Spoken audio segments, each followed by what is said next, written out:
నీ ఆత్మ నాలో ఉంటే నాయన నాకు అన్ని మేలు జరుగుతుంది నాయన అని దేవుడిని అడగాలి. అడగటమే రాదు, నోరు తెరటమే రాదు. ఈ లోకంలో ప్రియబిడ్డ అడగాలి, నోరారు దిశయ్యా నీ పరిశుద్ధాత్మ నాలో కుమరించు. ఆత్మ అంటేనే భయపడి వణికి చేస్తున్నారు. పరిశుద్ధాత్మ పొందుకోవాలి. ఆత్మ ఉంటే మన ఈ లోకంలో మనం ఏదైనా ఎదుర్కొంటాం, శక్తిని పొందుకుంటాం. అందుకనే మీరు పరిశుద్ధాత్మను శక్తిని పొందుకోండి అంటున్నాడు దేవుడు. పరిశుద్ధాత్మ మీరు శక్తిని పొందుకోవాలి.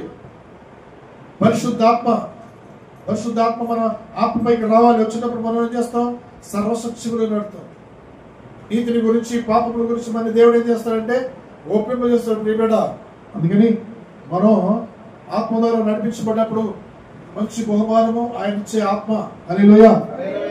ఆత్మ ద్వారా నింపబడిన వాళ్ళు అద్భుత కార్యాలు చేస్తారు, ఆశ్చర్య కార్యాలు చేస్తారు. వారిలో మార్పు ఉంటుంది, వారిలో స్వస్థత ఉంటుంది, వారిలో ఘన